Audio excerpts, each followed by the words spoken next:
Au nom du Père et du Fils et du Saint-Esprit. Amen. Mon Seigneur et mon Dieu, je crois fermement que tu es ici, que tu me vois, que tu m'entends. Je t'adore avec profonde révérence. Je te demande le pardon de mes péchés et la grâce de faire avec profit ce moment de prière. Ma Mère Immaculée, Saint Joseph, mon Père et Seigneur, mon ange gardien, intercédez pour moi. Il y a quelques années, j'ai entendu une personne raconter publiquement que lorsqu'elle était petite, qu'elle avait une douzaine d'années, elle a fait une balade en montagne qui a duré un certain temps, plusieurs heures. Et vous savez, en montagne, parfois, il peut arriver qu'on manque un petit peu d'eau. Si on n'en a pas pris suffisamment, qu'il n'y a pas de source d'eau à proximité. Donc on peut avoir assez soif. Lors de cette balade, cette personne a dit qu'à un moment, c'est ce qui lui est arrivé. Elle a commencé à avoir soif, et même très soif. Et quand elle est arrivée à proximité d'une église, il y avait, sur son chemin, une petite chapelle. Elle a vu que dans le bénitier, il y avait de l'eau bénite. Et une personne qui avait 12 ans, elle s'est dite « J'ai très soif, je vais prendre un petit peu de cette eau pour me désaltérer, même si c'est de l'eau bénite. » Cette personne a sans doute bien fait. C'était un cas qui pouvait justifier quelque chose qui, en principe, ne se fait pas. Là, dans ce cas-là, si, c'était possible et pensable. Il est arrivé aux disciples de Jésus et à Jésus lui-même un peu la même chose. C'est un épisode qui est raconté par saint Luc. Jésus traverse des champs avec ses disciples. Or, ils ont mené une activité assez intense et ils n'ont même pas eu le temps de manger. Donc, les disciples ont faim. Et en traversant les champs, qu'est-ce qu'ils font ? Ils prennent quelques épis de blé, ils les froissent dans leurs mains et ils mangent les graines de blé qu'il y a là pour tromper un peu la faim, en attendant de pouvoir manger de façon un petit peu plus abondante lors de leur arrivée. Le problème, c'est que ça se passe un jour de sabbat. Or, tu sais, le jour du sabbat, il était interdit de faire un certain nombre d'activités. Le jour du sabbat, c'est un jour qui est consacré à Dieu. Un jour pendant lequel on ne peut pas travailler, et un jour au cours duquel les activités qu'on mène doivent être réduites au minimum indispensable pour vivre, tout simplement, parce que on doit le consacrer essentiellement à la prière. C'est donc une excellente chose que le sabbat, que le jour, ce jour de la semaine où on se repose en souvenir de Dieu qui s'est reposé le 7e jour après avoir créé le monde, et également pour prendre du temps pour prier le Seigneur. Mais là, les Juifs qui ont vu les disciples de Jésus froisser des épis de blé dans leurs mains et manger les graines, sont scandalisés. Ce sont des pharisiens et ils disent « Pourquoi faites-vous ce qui n'est pas permis le jour du sabbat ?» Alors, il n'était pas permis, selon eux, de prendre des épis de blé et de les manger. Et alors c'est là que Jésus va leur dire « Attention, vous n'avez pas bien interprété la signification du sabbat. » Jésus leur dit « N'avez-vous pas lu ce que fit David ? Tu sais qui est le roi David, un des grands personnages de l'Ancien Testament, un des grands personnages de l'histoire d'Israël, une personne que les pharisiens eux-mêmes qui font ce reproche aux disciples de Jésus d'avoir mangé quelque chose le jour du sabbat, d'avoir travaillé, si on peut dire, le jour du sabbat alors qu'ils ne devaient pas le faire. Eh bien, ce grand personnage, ces pharisiens le vénéraient. Donc Jésus leur dit « N'avez-vous pas lu ce que fit David un jour qu'il eut faim, lui-même et ceux qui l'accompagnaient ? Il entra dans la maison de Dieu, prit les pains de l'offrande, en mangea et en donna à ceux qui l'accompagnaient, alors que les prêtres seulement ont le droit d'en manger. »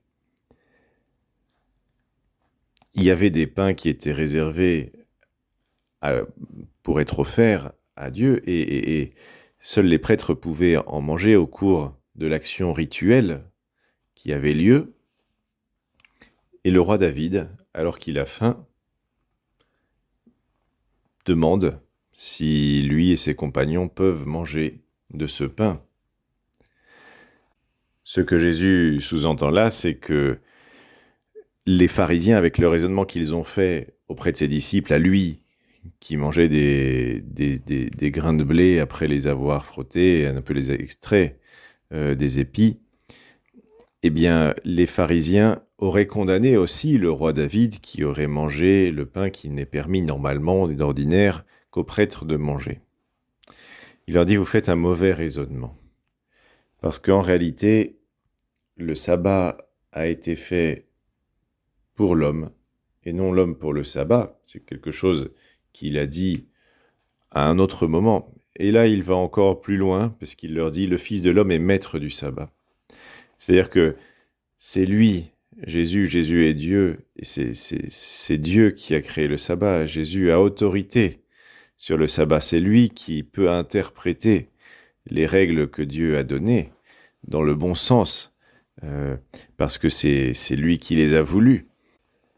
Cet épisode qui nous est raconté là par Saint Luc nous pose la question de notre propre rapport à la loi de Dieu, à la loi de l'Église. Je ne parle pas ici de la loi civile, la loi séculière.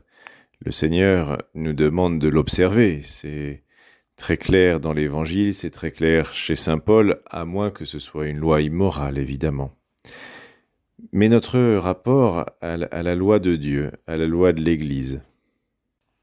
Parce qu'on trouve des personnes qui soutiennent que puisque Jésus a justifié naturellement ce que faisaient ses disciples, eh bien, on pourrait s'affranchir de toute forme de règles.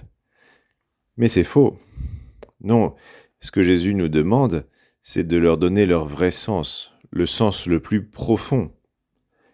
Par exemple, quand l'Église nous demande d'aller à la messe le dimanche, c'est une loi.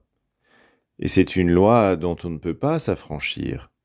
C'est une loi qui, au contraire, est bonne pour nous, de même que l'observation du sabbat était bonne pour les Juifs.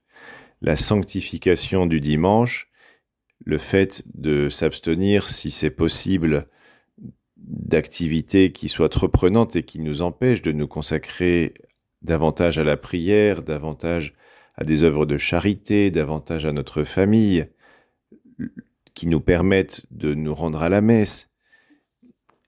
C'est une bonne chose, et nous ne pouvons pas nous en affranchir. Jésus l'a dit, je ne suis pas venu abolir la loi, là il parle de la loi juive, mais l'accomplir. Le Seigneur est venu donner son sens profond. Donc quand nous sommes face à des règles, il convient de les respecter, mais en même temps d'en chercher le sens profond. Quand l'Église nous demande, par exemple, pour reprendre l'exemple que je viens de donner à l'instant, celui de la messe du dimanche, l'Église nous demande d'aller à la messe le dimanche. Il ne s'agit pas simplement de le faire parce qu'on y est obligé par la loi, mais de comprendre pourquoi l'Église nous le demande. Elle nous le demande parce que c'est indispensable.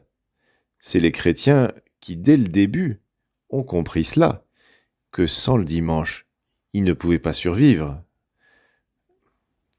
Il y a des martyrs qui sont morts pour être allés à la messe le dimanche, parce qu'ils en avaient besoin, et ils ont dit à leur juge, qui leur demandait pourquoi vous êtes réunis alors vous saviez que vous seriez punis de mort. Mais c'est que sans le dimanche, ont-ils répondu, nous ne pouvons pas. Donc derrière les prescriptions que nous connaissons, eh bien, cherchons le sens profond des choses. Cherchons à donner du sens à ce que nous faisons.